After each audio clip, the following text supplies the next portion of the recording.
Hello everyone and happy Halloween. This is Andreas from Nordic Tarot. I'm bringing you a love reading for the month of November, and as the readings are general and trying to cover as many people as possible, there won't be a message for everyone, and I sincerely hope that there is a message for you, but kind of by design it's not possible for there to be one for everyone watching. And if you'd like more information about how to contact me for personal reading or what decks I use, you'll find all of that in the description box below. Thank you, and I hope you enjoy your reading. Hey Virgo, Sun, and Rising. This time your underlying energy is the Two of Cups. It's one of the soulmate cards, and it's a card that speaks of two people coming together that feel the same way about something or each other. It's one of the cards that get a lot of attention when it comes to love readings and relationships, because this can be the beginning of a relationship. Like I said, two people coming together that might then feel the same way about each other, aka love. And I think the concept or the prospect of the Two of Cups, like either you are meeting someone, or you're interested in someone and you want to be with them, or you're already dating or together. Like, this is either a potential partner or someone you're already with, so someone you've already come together with, or it's like the concept of the Two of Cups, like of a relationship, the concept of like what's your idea of it, or how do you think it works, and stuff like that. A bit more intangible, esoteric stuff, other than the just straight up practical logistics of being in a relationship. Now, when I look at the other cards here, it looks like you are very stuck in regards to this. And the underlying energy is like, it informs the rest of the reading, right? It kind of permeates throughout it and kind of gives us clues to what a lot of the other cards are about. So in the heart of your reading here, the problem circumstance is the Four of Cups, and the Four of Cups is one of the cards that speaks of being stuck, of feeling like you aren't moving. It's a card that it kind of depicts a person sitting there looking at their Three Cups. It's being very focused on what you have, or rather, it's very focused on what isn't there. Like, you do have these Three Cups, and you want the fourth one, but you're so focused and intent on what's missing that you are liable to maybe miss things that are being offered to you.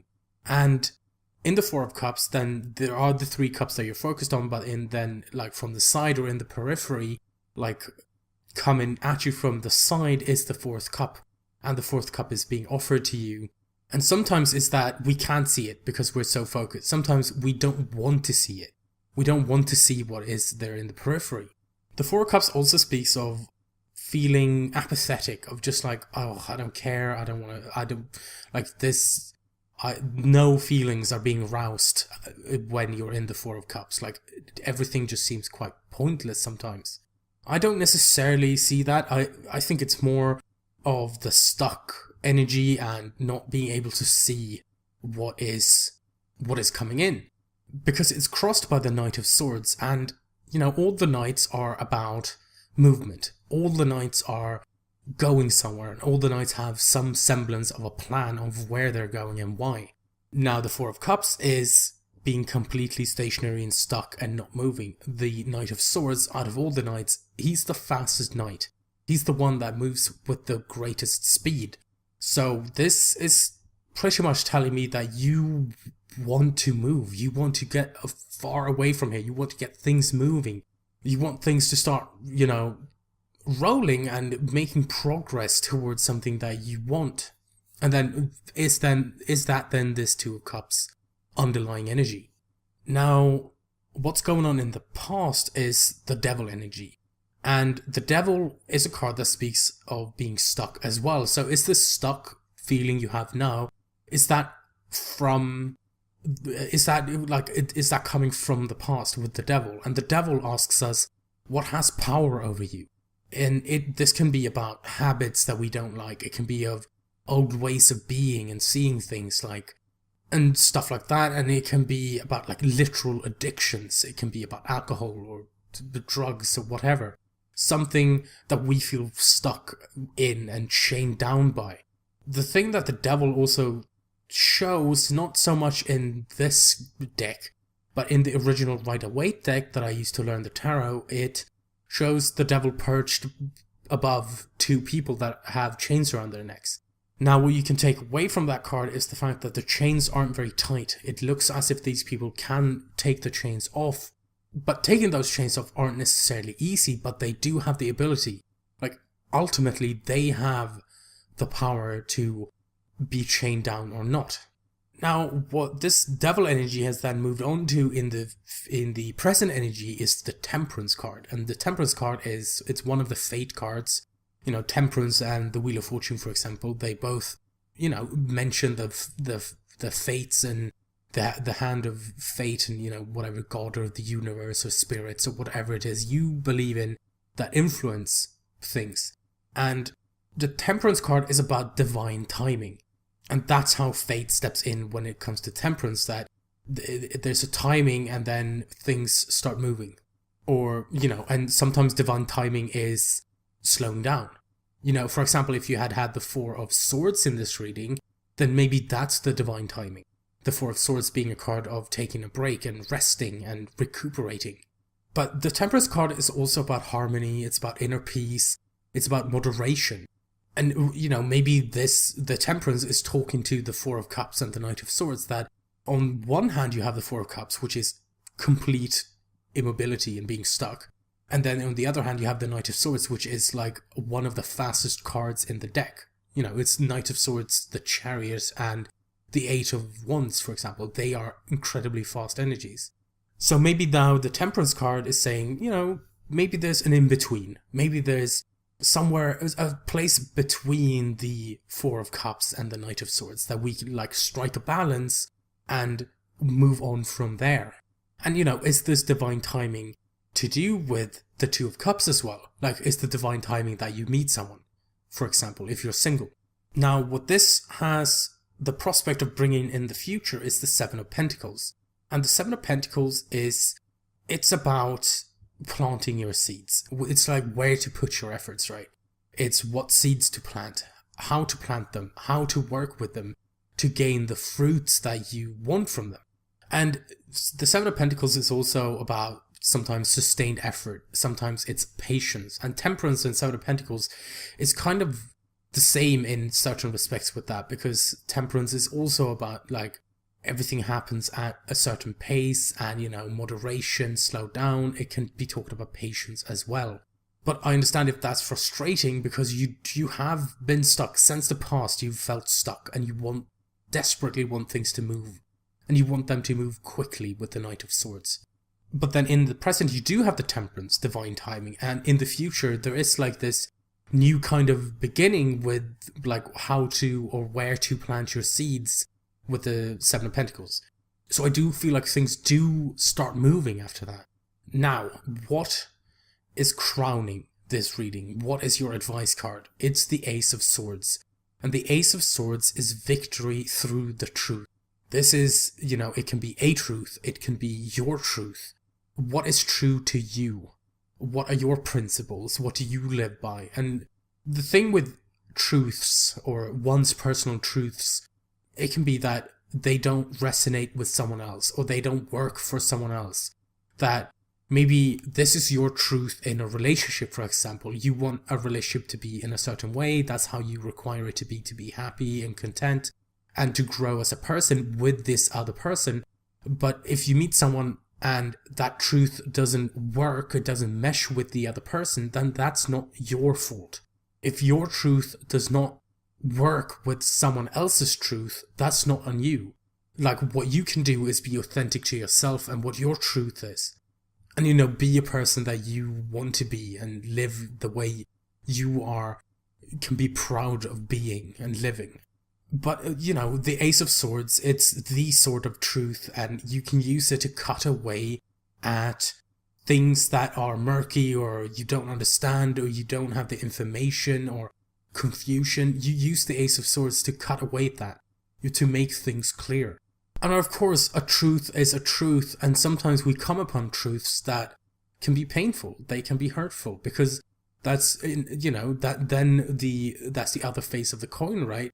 Just as much as our truths aren't required to be compatible with someone else's, then someone else's truths have the same effect on us.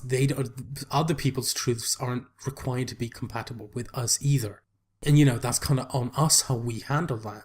But, you know, having this, you do have this victory at hand. You can wield the Ace of Swords, the Sword of Truth. And the Ace of Swords is also a new way of thinking, a new way of, like, not necessarily a new way of looking at things, because that's a new perspective and that's more of a hanged man kind of energy. But it is a new way of, like, thinking of things. Of, like, how you might have been stonewalled by a problem or something for a very long time, but then all of a sudden it just clicks and you're like, oh, I can just go around it. Like, that kind of energy is what you get with the Ace of Swords. Now, in your feelings, and you know, this placement is like where you are right now. What are you feeling? How are you doing? You have the Four of Wands. And the Four of Wands is, I would say the Four of Wands is definitely connected to the Two of Cups, for example.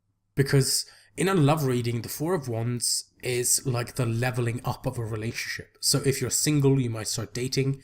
If you're dating, you might move in together. If you live together, you might get engaged, you know, etc. So it kind of moves up one rung on the ladder. Every time the Four of Wands shows up, or there is the potential of it anyway. So where you're feeling right now is that you might want this. You want to level up in a relationship. Like, if you're single, you really want to start dating. If you're dating, you really want to take that further, etc. The Four of Wands can also be talking about commitments and committing. Like, that's how it levels up in a relationship, right? Like, if you're dating someone, then you commit to them to move in together, for example. Or if you want to marry them, then that's a commitment as well. So, you know, the Four of Wands can be about committing to a path.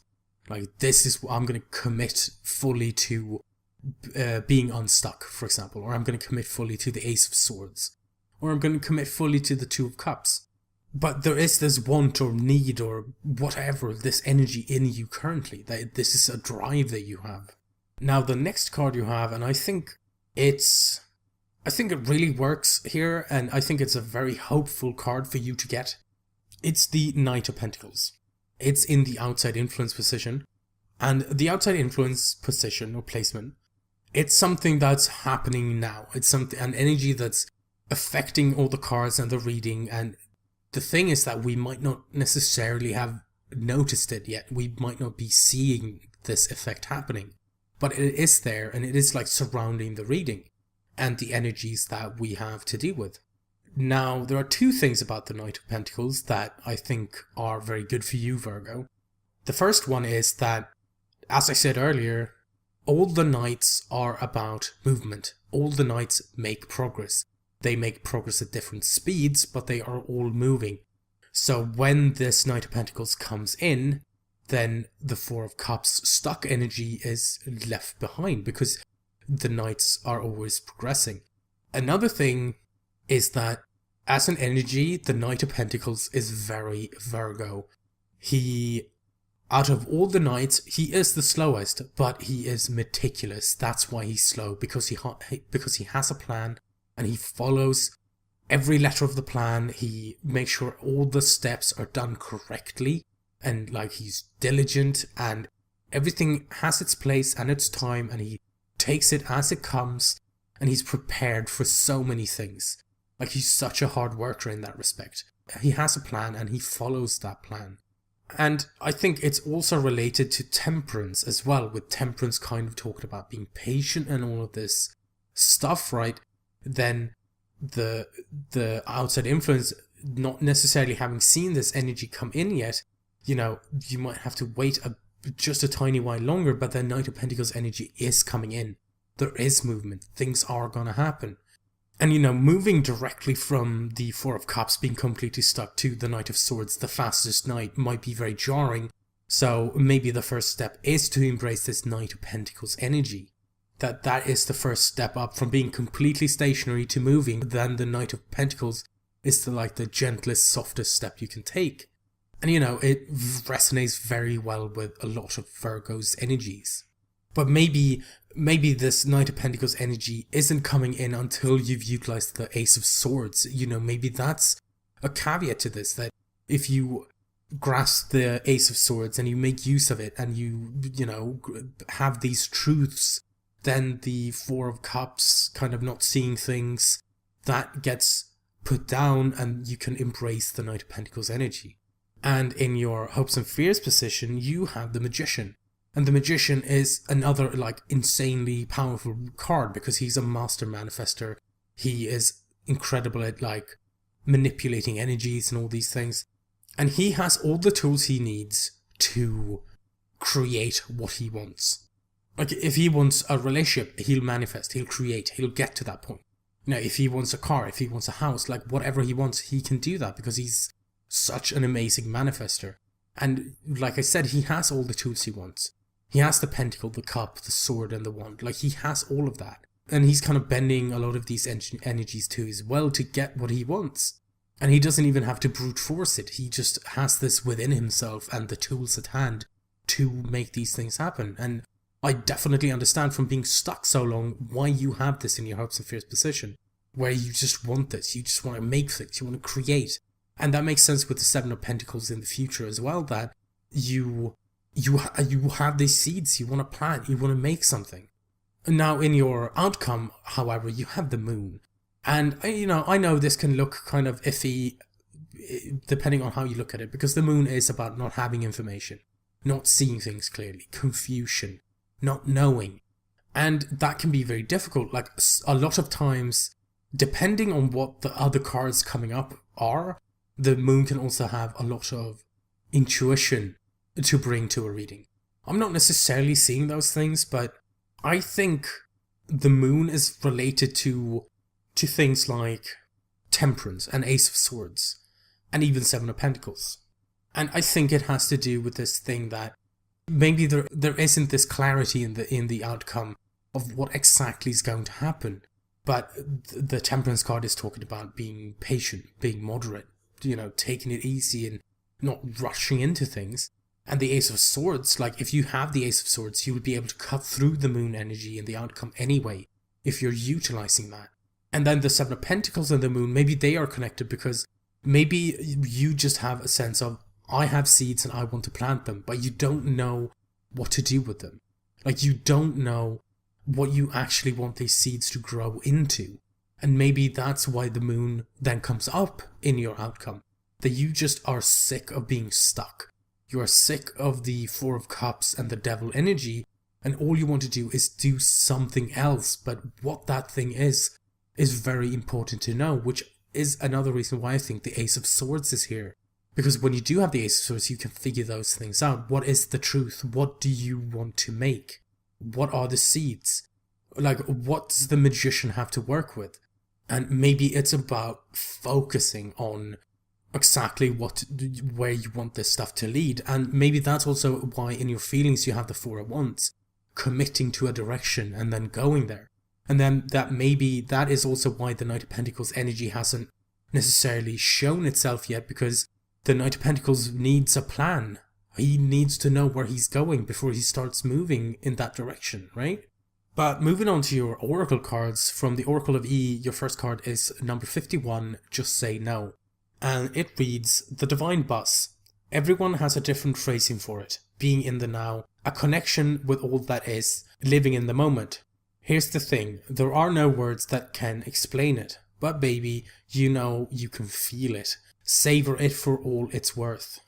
And this can be, I feel like this card is speaking to Temperance, for example. Feeling that harmony within yourself, taking a second, trusting that divine timing. And I feel like that is also a reason why the Moon shows up in the outcome. That what the outcome is not necessarily important. What's important right now is getting away from this stuck energy. It's starting to move again. And then with the help of the Ace of Swords, you can figure out what the outcome, you can make whatever you want for the outcome with the Ace of Swords and the Magician, the Four of Wands, Temperance, Knight of Pentacles. Like you can make something on your own. Something that you want to replace this Moon energy, because the outcome is just a potential. If nothing is changed, then the Moon is going to happen. You don't know what's happening there.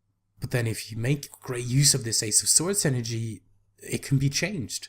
And you know, we are free will beings, and you don't have to follow anything. You can do something completely different, and everything's going to change in a different way that we can't see in the cards here.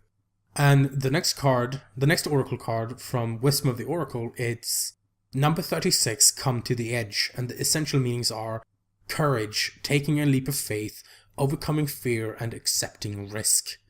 And I feel like this is, I mean, Come to the Edge is essentially the Fool card. It's a new beginning. It's taking a leap of faith. It's okay to not know what the outcome is going to be sometimes. Like, the point is more so of doing it despite not knowing. And yes, we don't know, we don't have a lot of information about the outcome, for example, because the moon is there. But then the Come to the Edge card is here as well, saying like, do something anyway. Grasp the Ace of Swords, do something, be the magician. You have so much power and you can do it. Yes, we might not have a completely solid plan yet, but once the Knight of Pentacles energy comes in, then we might have a plan then, and we can move from there. So it looks incredibly frustrating with the Four of Cups and the Devil and everything, but you also have all these amazing energies surrounding this. And it looks like you have so many tools to actually get away from this. And yes, there is some fate-based things and divine timing and patience, but it looks like you definitely have some incredible things to work with here. So there we are. That was your reading for November. The energies were pretty tough in some regards this time around. I did my best with all of your readings, but sometimes it just doesn't come together without a struggle, you know? Before I go, I'd like to wish you a happy Halloween once again, and remind you that if you want to contact me about a personal reading or check out the decks I use, the information is in the description box below. I'd also like to thank all of you for watching and supporting me. I do read all your comments and reply to as many as I'm able to. Once again, thank you and happy Halloween.